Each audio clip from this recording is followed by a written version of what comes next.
11월 29일 수요일 황장수의 뉴스 브리핑 시작하겠습니다. 오늘 저녁 6시 반에 당산동 사무실에서 우리는 왜 정치인에게 잘 속는가 하는 주제로 별별 특강 제4강이 있습니다. 1, 2부로 나누어서 하고요. 이번 주 주말에 올라갈 겁니다. 회원분들에 한해서 참석할 수 있는데요. 많은 분들께서 참석하셨으면 좋겠습니다. 이 뉴스 브리핑은 회원분들의 협의에 의해서 운영되고 있습니다. 자, 북한이 오늘 새벽에 그동안에 한동안 잠잠하다 했습니다. 그래서 제가 어제 북한이 크리스마스 이전에 도발을 할 것이다. 이번에는 ICBM으로 할 건데 아마 실각도로 발사하지 않겠는가 이렇게 했는데 말 떨어지자마자 하기는 했는데 실각도로 발사한 게 아니라 여전히 이번에도 고각 발사를 했습니다. 그런데 이번에 북한이 쏜 ICBM, 북한식으로는 화성 14호라고 하죠. 화성 12호가 IRBM이고 화성 14호는 ICBM입니다. 그래서 고도가 4,500km를 위로 올라갔고요. 거리가 이 960km가 났다. 이렇게 알려지고 있습니다. 합참은 오늘 아침에 기자들과 만나 북한이 오늘 새벽 3시 17분에 평안남도 평성에서 동해안으로 장거리 탄도미사일 한 발을 발사했고 화성 14호 계열로 추정되고 있다 말을 했고, 발사한 지역은 평양에서 북쪽 30km 개활 지역으로 지금까지 이 지역에서 발사한 적이 없고 3시 18분께 피스아이, 그러니까 피스아이는요 우리도 도입을 해서 지금 운영 중인 조기 경보기입니다. 우리는 이 조기 경보기를 2011년부터 운영을 하고 있는데요. 보통 조기 경보기라 하면 보잉 비행기 위에 둥그런 이 탐지 레이더를 이렇게 갖고 있는 그런 비행기를 연상하는데, 이 피스아이 E737이라 그럽니까?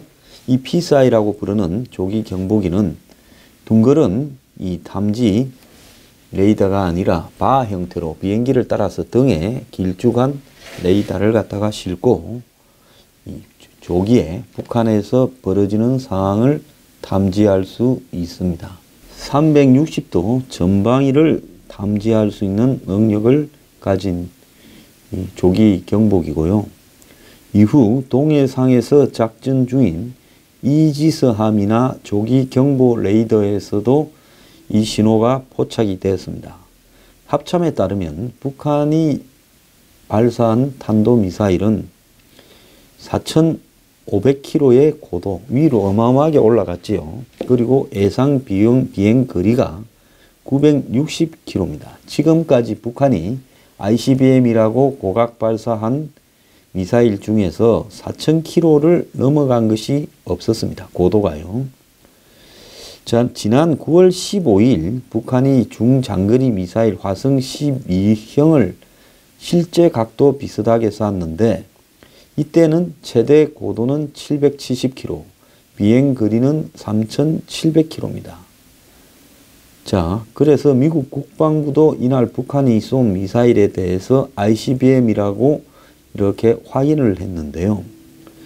북한이 지금까지 ICBM을 쏜 적은 딱 2번 있었습니다. 7월 4일 날 쐈을 때는 최대 고도가 2,802km, 그리고 비행거리가 933km, 그리고 3주 뒤인 7월 28일 날 쐈을 때는 고도가 1000km 정도 늘어나서 3724.9km, 비행거리는 998km였습니다.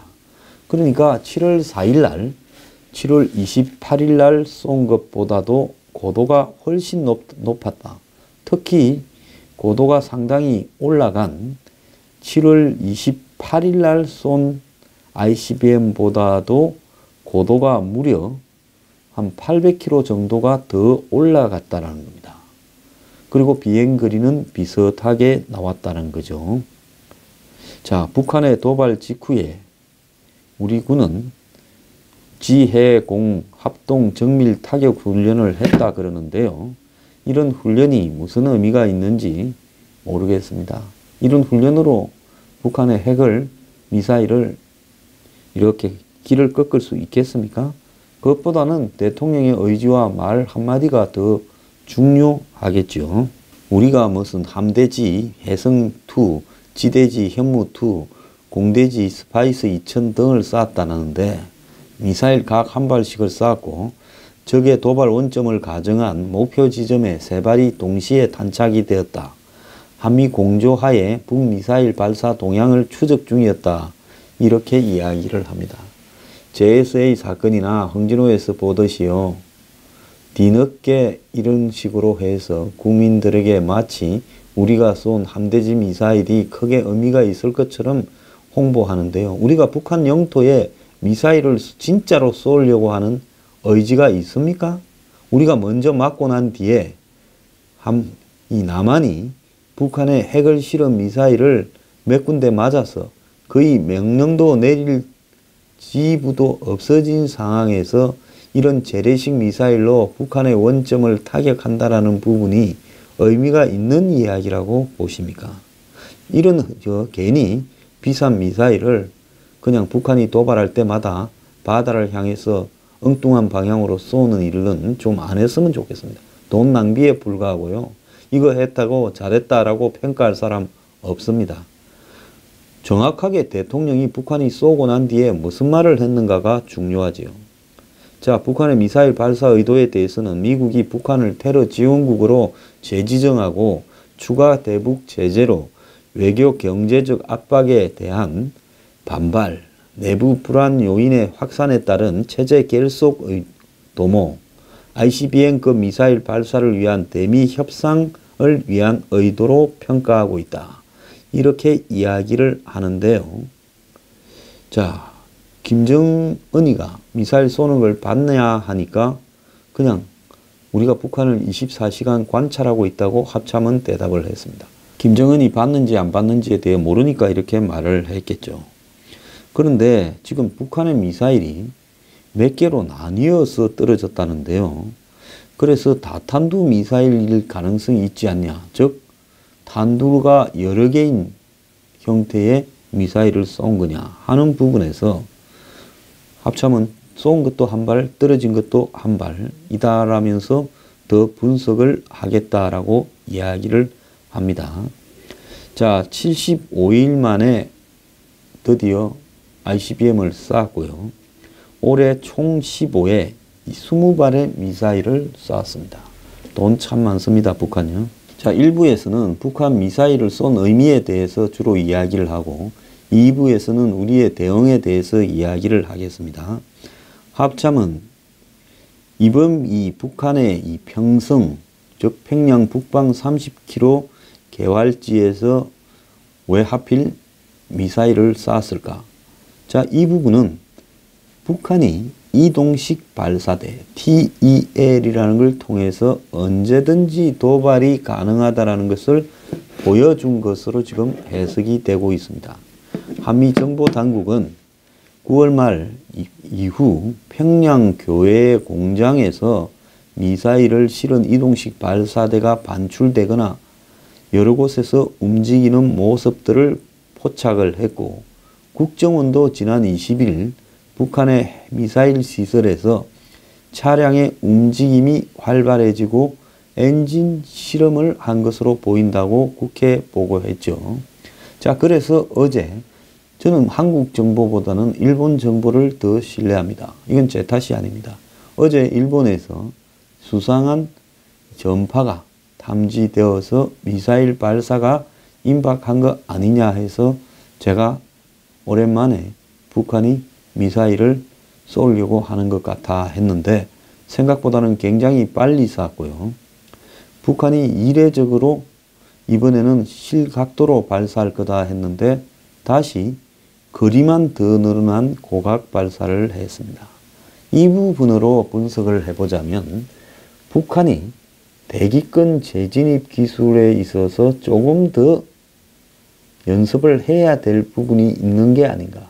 언뜻 생각하면 하늘로 높이 올라가게 하는 게 더 어렵고, 그 다음에 비스듬하게 45도나 30도 사이로 실각도로 발사하는 것이 더 쉬울 거라고 보이지만은 고각 발사가 훨씬 쉽다고 그럽니다. 대기권 재진입 기술에서요. 고각 발사도 우주로 갔다가 다시 대기권으로 들어오지 않습니까?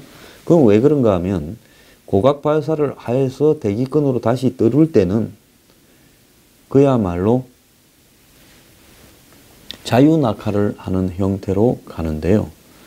이렇게 45도나 이런 각도로 해서 대기권 재진입을 할 때는 처음부터 올라갈 때부터 다시 또 대기권으로 들어올 때까지 일정하게 추진력을 유지를 해야 된다는 겁니다. 올라갈 때보다는 적어지지만은 대기권 재진입할 때까지 추진력을 조절을 해야 되는 문제가 있기 때문에 실각도 발사가 고각 발사보다는 훨씬 어렵고 실험을 할 여지가 많이 있다는 겁니다.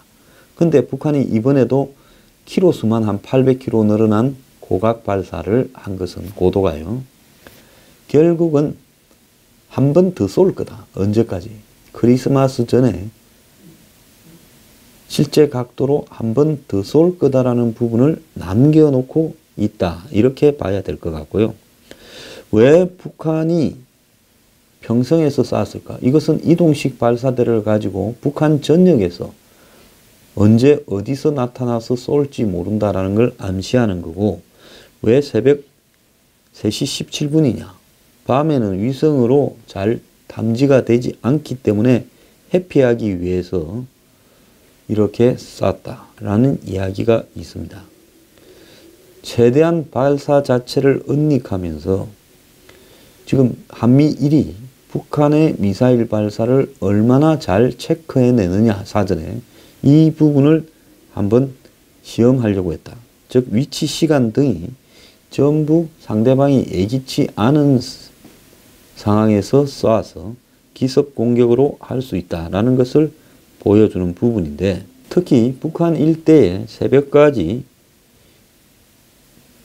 비가 오지 않나라고 해서 비 오는 날에는 실제로 이 성능이 다 발휘되기가 어려우니까 안 쏠 거다라고 생각하는 시점에서 쐈다. 이렇게 볼 수 있습니다.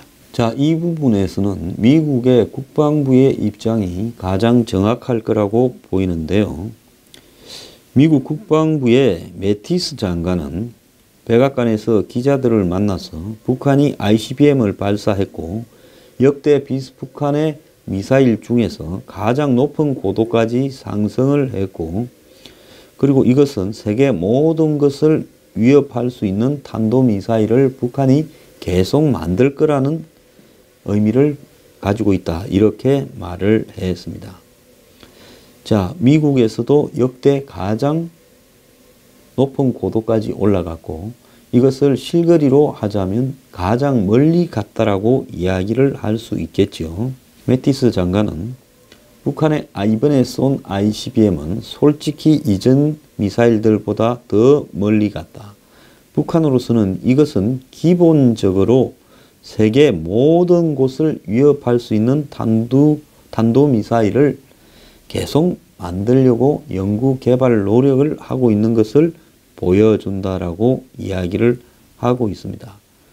그래서 대응 조치로 한국은 북한이 포격을 받을 수 있다는 점을 분명히 이해하도록 정밀 미사일을 바다로 발사했다. 즉 한국이 아까 제가 말한 지대함 미사일을 엉뚱한 방향의 바다로 발사한 부분을 이야기를 하고요. 북한은 세계 평화와 미국을 위태롭게 하려는 탄도미사일을 계속 발사하려고 할 것이다 라고도 이야기를 했습니다. 자, 북한이 이번에 이 가장 높은 고도의 ICBM을 기습적으로 75일 만에 발사한 것은 핵무력을 완성하기 위한 내부 시간표에 따라서 했다. 이렇게 해석이 되고 있고요. 여전히 북미 간의 첨예한 입장차 속에서 좀처럼 대화의 물꼬가 트지 않는 가운데 북한이 견디지 못하고 지난 11월 20일 미국이 테러 지원국으로 재지정하고 그 직전에 슝타오 중국 특사가 트럼프와 시진핑의 11월 8일 미팅 이후에 북한으로 갔죠. 갔는데 김정은은 슝타오를 만나지 않고 박대해서 돌려보냈습니다. 그러니까 미국이 테러 지원국으로 재지정을 했습니다. 그러면서 북한은 이제 다시 ICBM을 이전보다도 훨씬 더 개발된, 즉 발전된 ICBM을 다시 쐈습니다. 자, 북한이 9월 달까지 핵실험과 ICBM, IRBM, 실각도 발사 등 몰아치기 도발을 하면서 70일을 조용했어요. 근데 이 70일을 조용히 한 것은 두 가지 목적이 있었죠. 하나는 우리가 한번 참아줄 거니까 너네들이 우리한테 내놓을 수 있는 선물을 내놔 봐라는 거고. 근데 실제로 참아주는 거는 참고 싶어서 참는 게 아니라 아직도 미흡한 기술을 마무리 짓기 위해서 시간을 벌기 위한 부분을 대외적으로는 우리가 도발을 좀 70일을 참았다. 이렇게 보여지도록 쇼를 한 거라고 저는 보고 있습니다. 북한은 그간에 ICBM 대기권 재진입 기술 확보 등 추가 도발을 위한 기술 준비를 하고 있다라는 관측이 나왔고 실제로 이번에 이 기술이 추가적으로 더 확보되었다라는 것이 입증되었습니다. 이미 국정원이 16일 날 북이 최근까지 미사일 엔진 실험을 수차례 진행했으며 ICBM을 완성하지는 못한 단계다라고 이야기를 했는데요. 자, 엔진 실험을 하고 북한이 ICBM 기술을 더 발전시키기 위해서 노력한 것은 맞지만은 문 정권의 국정원은 왜 북한의 ICBM을 계속 과소평가하면서 미국과 북한이 적절하게 북한의 핵기술이, 미사일 기술이 아직 이렇게 미국을 위협할 만큼 되지 않았으니 북한의 뜻을 들어주면서 빨리 협상을 해라라는 분위기로 가고 있습니까? 적어도 국정원은 있는 그대로 국민 앞에 전달해야 된다고 보고 있습니다. 자, 트럼프 대통령이 군사적 옵션을 계속 거론하면서도 대화 가능성을 열어두고 있으니까 북한이 그런 거를 기대하면서 숨고르기 하는 게 아니냐 했지만은 결국 도발을 했습니다. 자, 이번에 북한이 좀 더 거리가 길어진 ICBM을 발사한 것은 기존의 북한의 이 ICBM의 대기권 재진입 기술이 문제다라는 부분을 상당한 부분 보완을 한 게 아니냐. 자, 이번에 쏜 화성 14호는 최장 거리를 실각도로 쏘면 13,000km라서 미국의 주요 대도시들을 거의 다 겨냥을 할 수 있는 상황이고요. 그 다음에 지금까지는 북한의 ICBM은 그래도 이동식 발사대에서는 이렇게 쏴서 가기에는 좀 어려운 측면이 있다. 이렇게 예측이 되어 왔습니다. 지금까지는 북한의 중거리, 중장거리 미사일, 단거리 미사일은 이동식 발사대에서 충분히 쏠 수 있지만은 ICBM은 이동식 발사대에서 쏘기는 좀 무리가, 안정성에 무리가 있다. 이렇게 예측이 되었는데요. 이번에는 이동식 발사대에서 ICBM 역대 가장 긴 거리를 쐈습니다. 그래서 이번에 북한이 쏜 미사일이 ICBM이 맞다면 미국에서도 맞다니까 맞겠죠. 그동안의 기술적 능력에서 몇 가지 부족한 부분, 즉 대기권 재진입 기술이라든지 이동식 발사대 발사 등을 북한이 좀 뛰어넘는 그런 단계에 온 거 아니냐. 그래서 북한의 핵무력 완성 선언 시점이 한층 빨라지고 있다. 북한이 75일 동안에 아주 빠른 속도로 미사일 기술을 발달시켜 왔다는 겁니다. 그래서 내년 1월 1일 신년사에서 김정은은 핵과 미사일이 완성되었다고 선언하면서 전면적으로 이제 우리한테 당하지 않으려면 평화협정을 맺자 하는 평화공세로 전환할 가능성이 있다. 이렇게 이야기가 지금 나오고 있고요. 2, 3년쯤 걸릴 거라고 예상했던 북한의 핵미사일 개발이 이제는 거의 막바지에 완전히 들어왔다. 그래서 북한이 지금부터 내년 초까지 여러 종류의 미사일을 더 발사하면서 이 미국이나 전 세계가 볼 때 완벽하게 북한이 핵과 ICBM을 개발했다라고 하는 부분을 입증할 거라고 보입니다. 자, 올 연말 북한의 미사일로 연말을 보내고 새해를 맞을 것 같습니다. 또 한국의 누군가가 북한이 축포를 쐈다고 경축이라는 말을 안 할지 모르겠습니다.